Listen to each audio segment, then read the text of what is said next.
Hey, this is Danny Eni with Firepole Marketing, and you're listening to Stephanie O'Brien's Move by Purpose podcast. Before you can market yourself, you really have to figure out what it is you want to do and who you want to be. And one of my favorite phrases, I learned this from my grandfather, who said, you can't be all things to all people. And I think that's really true, especially when you decide to become an entrepreneur and you're starting your own business. You think, well, I could do that, and I could do that, and I have skills here, and I have expertise here. But I think it really starts with, what exactly do you really want to do? Like, what exactly gets you fired up?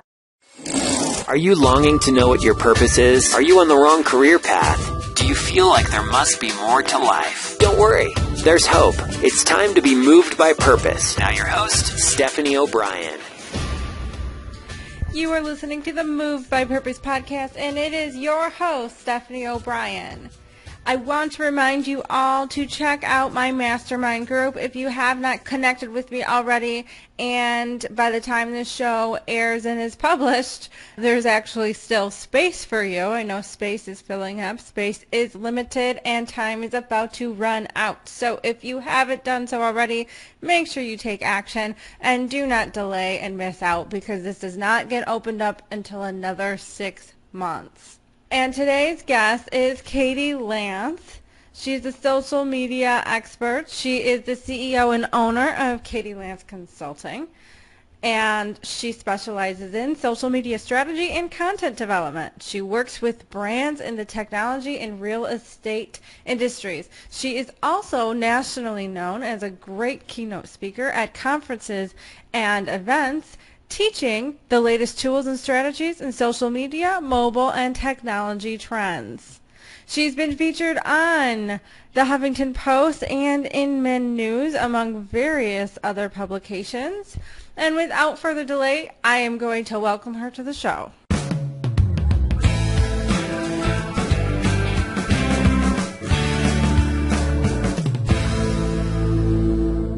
Welcome to the show, Katie. I am thrilled to have you on today. Oh, thank you so much, Stephanie. It's an honor to be here today. So the first question I ask everybody is to ask the guest, what is your work history and kind of what happened that caused you or led you to starting your business? Well, it's a long story, but I'll try to keep it short for your listeners. My whole background is marketing and branding and sales, and I got into sort of the real estate industry about 10 years ago. I've always been interested sort of in marketing and real estate, so I started working for a real estate brokerage about 10 years ago as a marketing director. From there, I went to work for Inman News, which is one of the biggest media companies for the real estate industry, and got a chance to work for them for quite a number of years, was their social media director and chief strategist, did a lot of training and blogging and speaking and wore a lot of hats. And it was towards the end of 2012 where I started to feel like I was ready for the next thing. And so I started sort of quietly looking at my other options and sort of seeing what else was out there. And it was sort of through that process, and I had a few people say, well, why don't you start your own business? Why don't you start your own consulting firm? And it's funny, my first reaction was like, oh, no. I can't do that. I've got 2 kids and I'm married and et cetera, et cetera. And as I went through this process, I realized I don't want to just work for one company. I think it would be actually kind of a cool opportunity to work with a number of different companies and to work with a lot of different brands. And not only that, but really at a point, I have 2 young boys. Right now they're 4 and 7. And I've always worked full-time with them. I mean, both my husband and I are full-time and a lot of irons in the fire. But part of me really wanted that quality of life.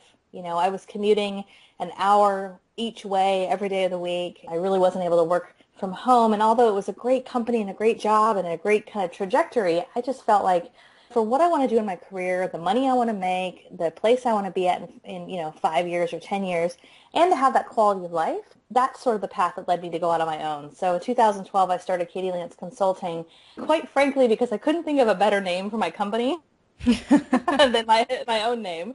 And I've been pretty blessed in the sense that I become, fairly well known in the industry. So I figured, okay, I'll brand my name. We'll go from there. And I just really kind of hit the ground running. And so my company to date has been very successful. I work with a ton of different companies within the real estate space, so a lot of brokerages and franchises, as well as other tech companies, really helping them with their social media and digital strategy. And then I also do coaching and speaking as well. I'm a featured speaker at a lot of conferences. I speak probably a couple times a month. And it's been one of those things where it's been fast and furious, and I'm just so happy. I was just thinking to myself the other day about, for some people, it's not their thing to go out on their own. I don't know if it's in your DNA or whatever it is, but it's certainly not easy. I mean, I've been working harder than I've ever worked in my life. But at the same time, I've been working on my business, and I'm just so passionate, so fired up about it. So it's just really awesome when you figure out what you're supposed to be doing and when you really focus on your gifts and your talents. And I feel like that's where I'm at right now. So it's super exciting. Yes, and there's a lot of people in my audience that are really trying to get that clarity of what their gifts and their talents are, or they're really drawn to the idea of starting something. But they're also just so overwhelmed about where to even start. Yeah. There's a lot of business advice out there, and there's a lot of experts in certain areas that really press in on the importance of certain things. Yeah. So it can be contradicting and overwhelming. You'll have the graphic designer pressing in the importance of branding, business cards, website, all of that. But what would you say is a really safe place to start and begin when it comes to marketing your message and your brand? Well, I think it's a good question, and I agree. When you first start, you start to ask everyone their opinion, and everyone's got a different opinion, so then that doesn't really help you. Then you just become more overwhelmed because you've asked 20 people and you've gotten 20 different opinions. So I think, honestly, what I did is I just sort of, I guess, turned to myself and went a little internal. And I think really focused, first of all, I guess to take a step back, before you can market yourself, you really have to figure out what it is you want to do and who you want to be. And one of my favorite phrases, I learned this from my grandfather, who said, you can't be all things to all people. And I think that's really true, especially when you decide to become an entrepreneur and you start your own business. You think, well, I could do that, and I could do that, and I have skills here, and I have expertise here. But I think it really starts with, what exactly do you really want to do? Like, what exactly gets you fired up when you're like, oh, I get to do that? That's awesome. And you come from a place of being excited about what you're doing, not just, yeah, I know how to do that. And for me, I know a lot about marketing. I've done PR and email marketing and traditional marketing and social. And I just felt like, what I'm fired up about is social media. And so I'm going to focus on that for my business. And so I think that's sort of the first step, is figuring out exactly like what gets you fired up. And then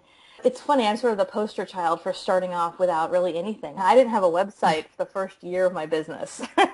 Okay. I don't know if I recommend that, but for me, it was all about hitting the ground running. It was really about the personal relationships. I was able to reach out to a lot of people that I knew and really looked at my network as kind of my marketing. And so I think regardless of what business someone has, I think your network, in fact, there's a great book of this. Porter Gale, who's the former CMO from Virgin America, wrote a book called Your Network is Your Net Worth. And I completely believe in that. If you don't have a lot of money, you're a scrappy startup, you're not sure where to start, like, look internally at your network, and that's a great place to start. And then the business cards and the website and all that stuff, that falls into place at some point, but it's really about hitting the ground running. And don't wait, don't wait 6 months because you don't have a website. Just start today with something. Mm-hmm. So that's my advice. True to my song, do something. Exactly. Just do it.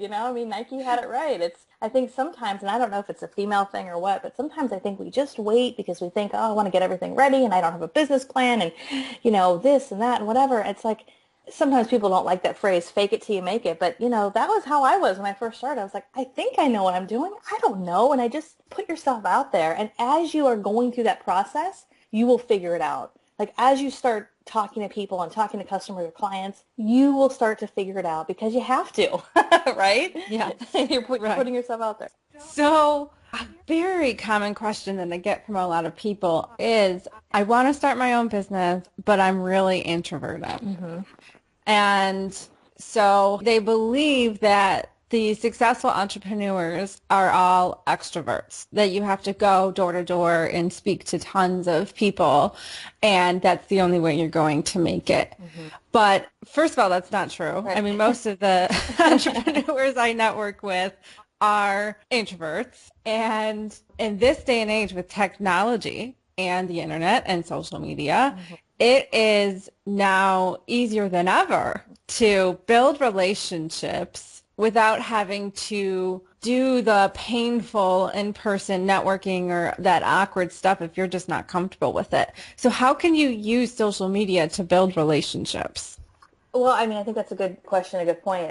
I agree with you. I think there's a lot of entrepreneurs who are introverted. I mean, even some very successful public speakers and professional speakers are introverted. They feel more comfortable on a stage in front of 1,000 people versus afterwards answering questions one-on-one, right? Mm-hmm. So I think social media has really given us a whole new opportunity to network in a way where we're comfortable. We're sitting on our jammies on our laptop, and we can use different social networks. I think Twitter is probably one of the best resources for an entrepreneur. When you really look at what Twitter is all about, I think Twitter is a great opportunity. You can reach out. You can do the advanced search function in Twitter where you go to search.twitter.com and you really start to plug in search terms that have to do with your business. So if you're in the wine business and you've got a wine app or you're trying to sell wine, search out, people talking about Chardonnay or Cabernet or wine events, and you start searching specific things that have to do with your brand.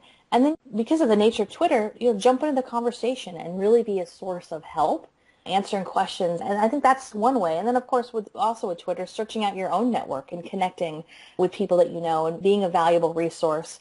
And then a piece of that is also just putting out some really good content. When you start blogging or creating some content, maybe it's some video content, putting that out through your social networks and then sort of tagging some key people. Hey, so-and-so, I wrote this and this made me think of you. I thought you'd like this. And instead of just blasting out, I think a lot of times, especially with Twitter, it becomes this megaphone where everyone's yelling at each other. Mm-hmm. But, it's like roll up your sleeves and dig in. There's a great opportunity to really network. Instagram's becoming that way as well, where you can search specific hashtags, or if you're a local business. I mean, if you're a local, some boutique business, you can do some amazing local searches within Instagram, within Twitter, even within Google.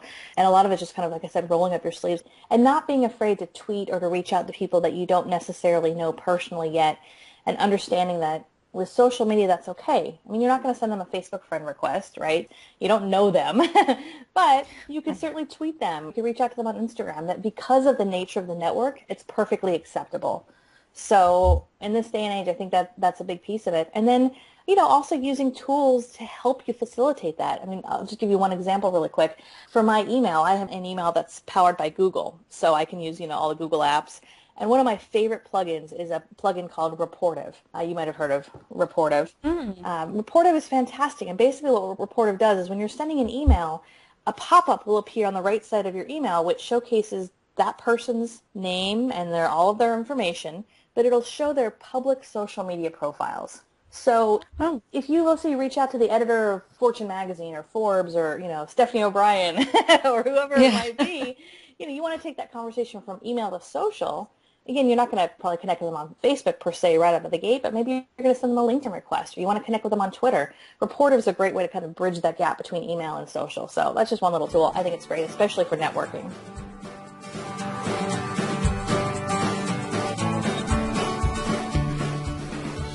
We'll get back to the show after this quick announcement.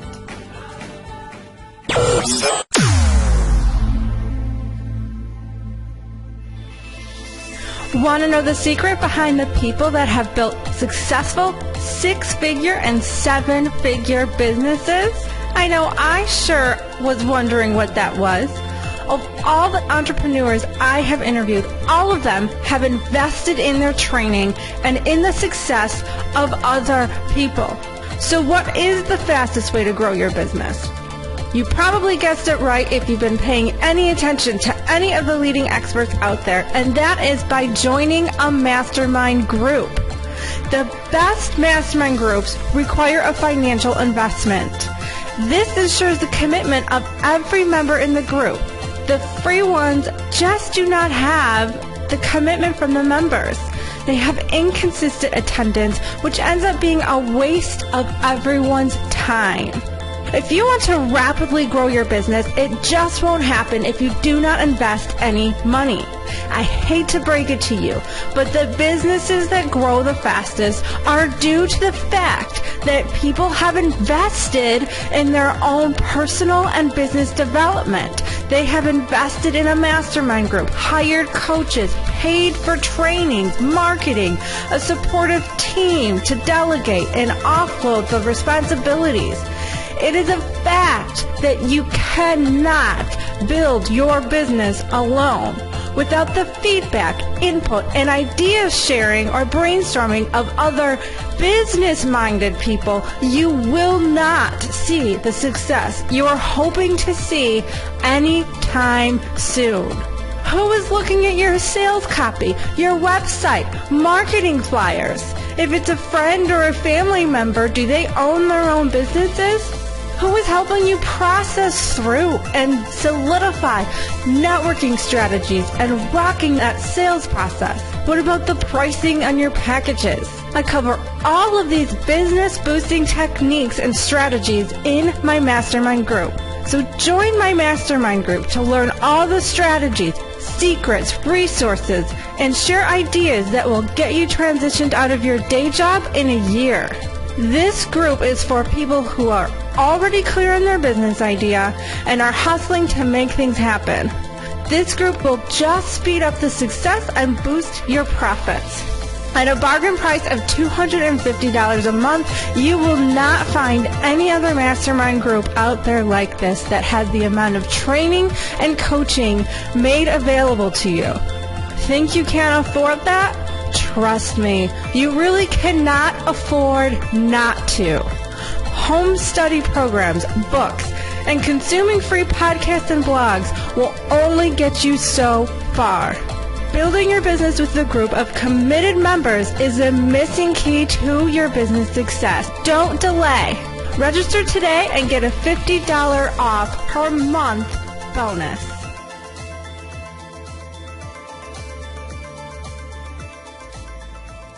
Yeah, no, honestly, I have not even heard of this tool, so I'm really glad that you mentioned it. Yes, I love it. Sounds like I've been missing out. No, it's awesome. And I think, I know I'm biased with social media, but I think that's a big trend we're seeing for entrepreneurs is this sort of social intelligence where there's apps and products that will help you network better. It will help you bridge the gap. And it's not just getting connected to tons of people, but getting connected to the people you want to connect with. That's really what it's all about.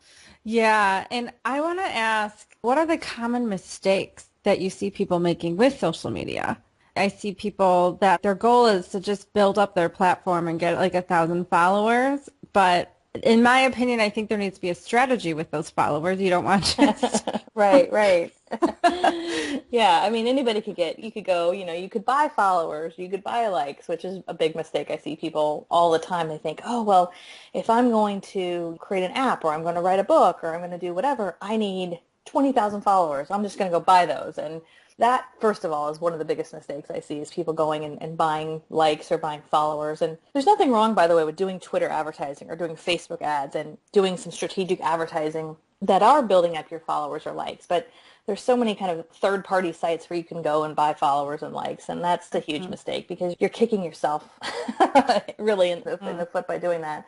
So that's a big mistake. I think the other big mistake is over-automation in social media. Everybody wants to save time, and so what happens is a lot of people will use programs where they just push a bunch of buttons and everything gets automated. And I think there's a place for automation. I schedule out some of my content. I use a variety of different tools to do that, but there still has to be a point where you are responding to people in real time.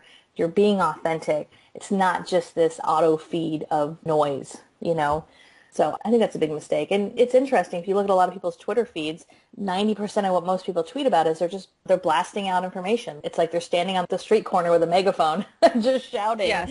Versus truly engaging with people. And I have a phrase I always say all the time, no tweet left behind. Which means anytime someone takes the time to retweet or to comment, it's important to respond, even if it's just thank you or a smiley face or you click that favorite button or whatever it might be. And that goes across all social platforms. It's amazing to me how many times people will get tagged in a photo on Facebook or they'll get a private message on LinkedIn and that just falls into a black hole and they never respond. It's a very simple thing, but it's amazing to me how that can make a really big difference. And so what would be, and I totally agree with you, and someone listening might be like, okay, I know this, but I have a business to build. Right. Or I'm working full time Right. or trying to get clients. And how on earth am I going to have the time to do all of this? I can't sit and stare at my social media all day. Right. No, I agree. And I don't think any entrepreneur should be on social media all day. The irony is I run a social media business and I am not on social media all day long. I just can't be. So Right. I think it's a matter of setting up systems, and any entrepreneur knows this, that you've got to have systems for your business, and social media has got to be a part of that. So I think a few simple things: figuring out what points of your day are you going to go on Facebook or Twitter. Maybe it's a few minutes in the morning before you jump on email. Maybe it's a few minutes while you're eating your lunch, and then maybe it's a few minutes in the evening when you're sitting in front of the TV. But beyond that, I think it's important to have, obviously, a strategy. And I always recommend using either a content calendar or an editorial calendar, somewhere where you can sort of think about what type of content are you going to put out there. And you can use something as simple as Google document or an Excel spreadsheet. It doesn't have to be super complicated. I mean, it could be Post-it notes, but just having a system. And that's why, I do believe in some scheduled content. The best entrepreneurs that are really maximizing social media are on social media a little bit here and there throughout the day. Then they'll set aside, maybe 30 minutes twice a week where they're going to schedule out some of their content. And then the last thing is they've got some systems in place. So they've got, if they have a Facebook page, they've got the Facebook Pages app on their phone, so they get a notification if someone messages them, or they get a notification if someone comments, so they can respond right away and they don't have to be on Facebook all day long. So I think it's really kind of two big things: setting up systems, being pretty strict about your time, not just with social, but anything. Sometimes I think we spend all day on email, and then at the end of the day, we're like, what did we accomplish? Wow, I was on email for 6 hours. Gosh. So the most important thing we have is our time. Our time is everything. So having a system for social media, and also figuring out getting a calendar in place, and that can be a little overwhelming, but I think that's a great place to start. And if you've never done an editorial calendar for social media, I think one of the easiest places to start is take out a blank piece of paper and a pen, or open up a Word document, or however you do it, and just brainstorm and ask yourself, what are the questions I get asked all the time? If you're a business owner, there's probably questions you get asked all the time. I work with a lot of real estate agents, so it's all about, is now a good time to buy or sell? What are the best ways to get your home ready for the market? What kind of realtor should I hire? Like, all these questions we get asked all the time. Just brainstorm. And if you take 10 minutes, you could probably come up with 20 or 30 ideas of questions you get asked all the time. And those could easily turn into quick and simple Facebook posts. Maybe they'd be turned into blog posts. Maybe they turn into videos, depending on your bandwidth and what you have going on. But just taking that time, I think, is a big thing. And, it can make a big difference. Absolutely. And keeping it simple. Yes. I mean, I think people also get very overwhelmed by all of the technology. Yes. And I mean, I am 28 and I got overwhelmed by the technology. Right. It's so I was like, oh my gosh, there's so much out there, and I had to learn it all and stuff. So I really feel for people. I get it, because I grew up learning the technology with computers and all of that, and are pretty comfortable with it. But even then, it's it advances so much. You're like, okay, even the most tech savvy person is probably struggling a little bit to keep up with it all. It's true. So well, yeah, as soon as you figure it out, it changes, right? As soon as you figure your phone out, then there's a new phone or a new app or an upgrade that changes everything. Yeah. Right. Oh, I hate that. Yeah. So to keep things simple, for me, Google Docs is my favorite kind of tool. Mm-hmm. And I just do outlines. I'll just put my ideas and try to outline the plan, or use a spreadsheet, and that's it. Yeah. It's nothing too fancy here. Yeah. And yeah, exactly. Yeah. I have heard thing. Just keep it simple. Yes. People tend to trip themselves up or hold themselves back because they overcomplicate it. And I have to remind myself too, when you're building your business, you could see these people that have really established businesses, 6-figure, 7-figure businesses, and you're trying to model or mimic them. And there is something to be learned from success. Mm-hmm. At the same time, it can be very dangerous. Right. Absolutely. Yeah. I mean, you want to say, oh, I want to do it like so-and-so or so-and-so. But again, it kind of goes back to being true to yourself, and who you are and your vision. Yes, absolutely. Well, it has been an honor to have you today, Katie. I've learned tons. I've been taking notes, and thank you for the resources and the tools. The very simple strategies to follow. It can be done. It is manageable. and just really thank you for sharing your expertise today with us. Oh, thank you so much. It's really been a pleasure. I love talking about stuff like this, and if I can help even just one person who might be listening, I hope it's worth it in and of itself. So I appreciate it. So before we part, where can people connect with you and find you? The best place is just my website. I do have a website now. Okay, good. It's just katielance.com, and there's all my social networks on there, on Facebook and Twitter and all the networks. But katielance.com is actually the best resource, and I do actually have a free resource for anyone who signs up for my email newsletter. I have a free content grid that I send out, so that might help with any of your listeners who are just struggling with content strategy and figuring out how to make that work. So. That sounds very valuable. Thank you for informing us of that. Absolutely. Well, thank you again, Katie, and you have a wonderful day. Thank you. You too, Stephanie.